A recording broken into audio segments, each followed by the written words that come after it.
Fala pessoal, sejam bem-vindos, começando mais um vídeo com muitas informações importantes. Mas antes, eu peço para que você se inscreva no canal, deixe o seu like e compartilhe o vídeo com o máximo de pessoas. Giro na tela e notícias a seguir.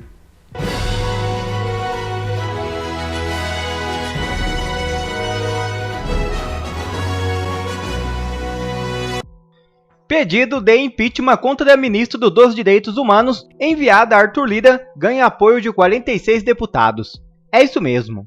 O presidente da Câmara, Arthur Lira, recebeu um pedido de impeachment contra o ministro dos Direitos Humanos e Cidadania, Silvio Almeida, em meio ao envolvimento da pasta com o escândalo da Dama do Tráfico. O requerimento, protocolado pelo deputado federal Rodrigo Valadares e assinado por outros 45 parlamentares, alega que o ministério chefiado por Almeida custeou pagamentos de passagens e diárias para Luciene Barbosa Farias, conhecida como a Dama do Tráfico Amazonense. Segundo o deputado Valadares, as despesas assim ordenadas o foram sob a responsabilidade do denunciado, a quem incumbe a chefia daquele ministério. Há 4 dias, nós temos a informação de que o Comando Vermelho esteve dentro do governo Lula, de que o Comando Vermelho esteve no Ministério da Justiça e Segurança Pública. E não foi uma vez só, foram 2. E não foi com uma pessoa só, foram 4. E 4 pessoas que têm cargos de segundo escalão na estrutura do Ministério da Justiça, por exemplo. Essa representante do Comando Vermelho, porque ela é casada, ela é mulher com o líder da facção criminosa no Amazonas, um dos principais estados onde o Comando Vermelho, que tem base no Rio de Janeiro, estendeu os seus braços, os seus tentáculos, foi no Amazonas. São 13 estados no país inteiro. Ela é casada com ele há mais de uma década, ele está preso em Tefé e cumpre pena de 30 anos de cadeia. Ela foi condenada em segunda instância a 10 anos por associação com o tráfico e lavagem de dinheiro. Ela esteve à mesa com o governo Lula. Eu pergunto, quantas pessoas foram responsabilizadas, punidas ou minimamente investigadas até agora? Nenhuma, sequer pela imoralidade de permitir que uma senhora com essa ficha corrida entrasse pela porta da frente de um dos ministérios mais importantes do governo e que tem como líder a figura mais midiática e espalhafatosa da esplanada dos ministérios, o senhor Flávio Dino. E mais, repito, a viagem foi paga por nós, todos nós pagadores de impostos, porque ela foi custeada pelo Ministério de Direitos Humanos. E qual foi a resposta do ministro de Direitos Humanos? Foi culpar quem divulgou a notícia. É a velha história. Culpar o mensageiro quando o problema é a mensagem. Atacar o entregador quando o problema é a carta. É disso que se trata. Elimine o portador da má notícia. Essa foi a resposta.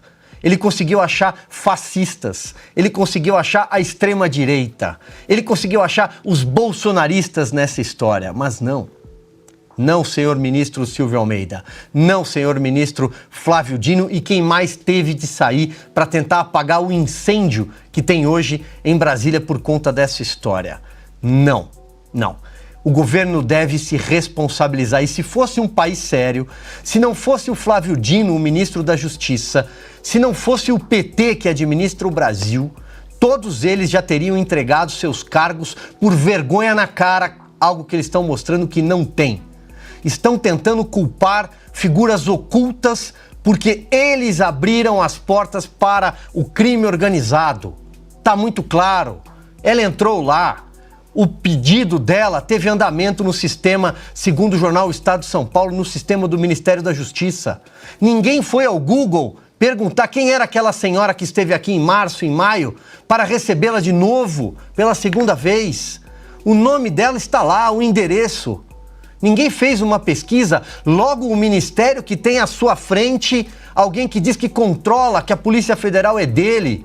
E aqui não estou responsabilizando a Polícia Federal, mas sim responsabilizo quem mantém a agenda secreta. Essa é a revelação do dia. É uma por dia e publicadas pelo jornal Estado de São Paulo, que está fazendo o dever de ofício de um jornalista, que é investigar e publicar com coragem, sem se submeter a governo algum. As agendas eram secretas? Quer dizer, então, que secretários dentro do governo, que respondem por questões nacionais, um deles, políticas penais, secretário nacional de políticas penais. E essa senhora tem um marido preso neste momento. Estava lá defendendo direitos de detentos, ou seja, inclusive do marido dela. As agendas são secretas? Olha, se tudo isso aí é fabricar escândalo, paro por aqui. Bom, e em resposta à confirmação de que o Ministério dos Direitos Humanos pagou as passagens e diárias para Luciane Barbosa Farias ir ao evento em Brasília, um grupo de mais de 40 deputados pretende pedir o impeachment do ministro Silvio Almeida. No requerimento, que será protocolado na próxima semana, os parlamentares alegam que a conduta do ministro configura crime de responsabilidade por infringir o artigo que determina que as autoridades ajam de modo compatível com a dignidade, a honra e o decoro do cargo. E sobre isso a gente vai conversar agora com a nossa repórter, Ruth Moraes, direto de Brasília. Boa noite, Ruth. Seja bem-vinda. Conta um pouquinho sobre o panorama desses pedidos de impeachment, Ruth, porque são dois, né? Como é que está a corrida aí pela coleta de assinaturas, tanto em relação ao pedido de impeachment do ministro da Justiça, Flávio Dino, né, que foi comentado isso na terça-feira, quanto agora do ministro dos Direitos Humanos, Silvio Almeida. Boa noite, Ruth. Boa noite para você, Paula, para toda a nossa bancada e toda a nossa audiência, exatamente.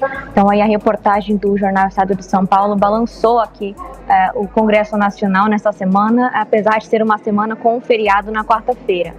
O pedido de impeachment do ministro Flávio Dino foi protocolado está sendo protocolado pelo deputado federal Felipe Barros, mas ele tem vários coautores, quase 50 deputados que já chegou até o momento. A intenção do deputado é chegar a 100 assinaturas na próxima semana e para isso, eu acho que pelo que ele conversou aqui com interlocutores, ele pretende aguardar o ministro Flávio Dino vir depor na próxima semana na Comissão de Segurança Pública.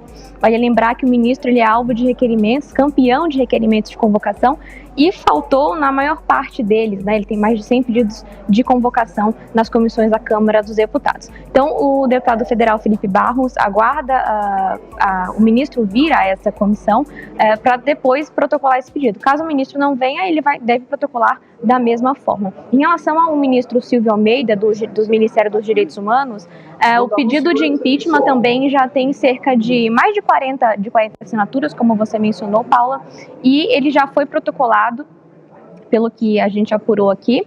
E, para além disso, esses encontros dos assessores do ministro Flávio Dino e de integrantes do Ministério dos Direitos Humanos com a dama do tráfico, né, a senhora Luciane Farias, desencadeou também uma série de requerimentos aqui na Câmara dos Deputados de convocação a esses dois ministros. Além disso, o Partido Novo processou os auxiliares do ministro Flávio Dino na Comissão de Ética da Presidência da República, né? Então, eles denunciaram ali eles pelo fato de eles terem recebido essa senhora. Então, a próxima semana promete ser bem agitada aqui na Câmara dos Deputados, no Congresso Nacional, na esteira desses dois pedidos de impeachment, dessas várias convocações que esses ministros foram alvo.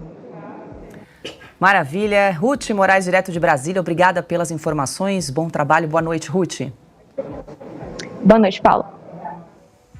Bom, é isso aí, consta 2 pedidos de impeachment, então, que estão reunindo as assinaturas, tanto do ministro da Justiça, Flávio Dino, quanto do ministro dos Direitos Humanos, Silvio Almeida. Como bem disse o Silvio, né, se esse fosse um país sério, os dois já teriam pedido para sair há bastante tempo, né, consta. O caso é grave, a gente tem aí, desde segunda-feira, relatado que a esposa, a mulher do chefe do tráfico aí do Comando Vermelho foi recebida de portas abertas em 2 oportunidades pelo Ministério da Segurança da Justiça e Segurança Pública. Se fosse um país sério, alguém como o comunista Flávio Dino jamais chegaria ao Ministério da Justiça no Brasil. Mas é óbvio, né, que já teriam caído, e o fato deles não só estarem no governo ainda, como estarem sendo defendidos pelo presidente Lula ou o próprio ministro Silvio Almeida acusando de fascista quem critica, quem condena o Comando Vermelho dentro do ministério, isso é muito revelador, né? Veja que ela não é apenas a esposa de um traficante, ela é denunciada e condenada a crimes também. Ela também é marginal, né? Então, Teve uma jornalista da Globo News, por exemplo, se esforçando muito para passar pano e ignorar esse fato que até um colega dela teve que lembrar. A Ruth mencionou o Partido Novo. O Partido Novo escreveu um editorial chamado Narcopetismo. E acho que essa é a grande expressão aqui que resume, que sintetiza isso tudo que está acontecendo. Existe um elo evidente entre a esquerda radical no Brasil, o PT, e os traficantes, os marginais, todo tipo de diálogo cabuloso que acontece aí. O Lula é aquele candidato que consegue subir morro dominado por tráfico de drogas sem escolta policial e ainda usa o boné com a sigla do comando do tráfico ali na região. O próprio Flávio Dino, já ministro, também vai em favela dominada pelo tráfico, sem escolta policial. Está tudo muito claro o que está acontecendo no Brasil, está meio às claras até. O Estadão, que merece, claro, elogio pela reportagem, mas o Estadão, no seu editorial, chamou de o crime infiltrado na política. Olha, infiltração costuma ser uma coisa meio subreptícia, meio sigilosa. Eu diria que isso tudo está acontecendo às claras. É óbvio que eles ainda tentam manter algumas coisas sob sigilo, não tem transparência alguma, mas essa ligação está muito evidente para quem é minimamente atento ao quadro político brasileiro. Então, de novo, né, esses ministros comunistas que recebem traficantes, né, ou que custeiam a viagem desses traficantes para recebê-los, ainda estarem no governo Lula e com o endosso do presidente, isso diz muito sobre o governo como um todo, né? Augusto, quero te ouvir, mas só vou trazer aqui mais uma informação que tem relação aí com o assunto que nós estamos tratando. Hoje, o conselheiro Luiz Melo, do Conselho Nacional de Justiça, confirmou ter recebido Luciane Barbosa Farias e integrantes da associação presidida pela mulher do traficante do Comando Vermelho. Na reunião em 4 de maio, o conselheiro disse ter recebido uma documentação com projetos e denúncias sobre as condições dos presídios no estado do Amazonas. O encontro, porém, não consta na agenda do conselheiro do CNJ. Então nós temos o caso aqui da agenda secreta do Ministério da Justiça. Agora, mais um desdobramento dessa trama. Bom, se a agenda pública é obscena, imagine então a secreta. O que é que vai ser? É o seguinte, até recentemente, os bandidos, os culpados, quando pegos ali em flagrante, eles submergiam no silêncio, né? Pegaram a gente e tal. No momento, eles se sentem tão protegidos por um governo de culpados, né? Um governo que reúne o que há de pior, né, no Brasil e o que há de mais refinado no mundo da bandidagem, eles se sentem tão protegidos que eles reagem com gritaria. Eles estão bravos. O ministro Silvio Almeida, porque ele tem no currículo uma anotação poderosíssima, ele é negro. Ele é negro, então pode falar o que quiser. Qualquer reação é racismo. Ele financia viagens, o deslocamento de chefes do crime e acha que está tudo bem. E acha que está tudo bem, fica bravo com quem constata que houve isso aí. Ele nem se envergonha, é isso que o Silvio falou. Para você se envergonhar, você precisa ter vergonha. E eles não têm vergonha na cara. Esse tipo de informação que o Estadão começou a revelar e que nós estamos comentando aqui, é tudo o que quer o serviço de inteligência de países sérios. Olha, descobrimos. Sim. Uma chefe, a mulher, que é bandida também, do chefe de uma organização criminosa, se encontrou com o ministro da Justiça, ou representantes dele. Imagine esta notícia nos Estados Unidos, em qualquer país sério. O ministro Flávio Dino já estaria fora. O judiciário já estaria cuidando dele. Tá? O povo já estaria manifestando na rua o que pensa dessa turma, porque envolve todo mundo. E o Supremo já teria de cuidar desse caso. Aqui, eles estão gritando tá? Gleisi Hoffmann, com a confiabilidade que merece uma mulher que figura do Departamento de Propinas da Odebrecht, com os codinomes Amante ou Coxa, está brava. Só no Brasil do Lula, bandido fica bravo quando denunciado por gente honesta. É o país pelo avesso. E essa é a hora de a gente cobrar medidas radicais. Basta cumprir a lei. Cumpram a lei. Agora não, trazem para conversar sobre revistas em presídios a dama do tráfico. Algum problema ser revistado? A gente vive sendo revistado em aeroportos. Sim. Vai entrar nos Estados Unidos ali, tenta entrar com qualquer... Metal não precisa, aquela bombinha de São João. Põe ali para ver o que acontece. Ora, não tem problema nenhum. Eles querem me revistar, revistem. Revistem.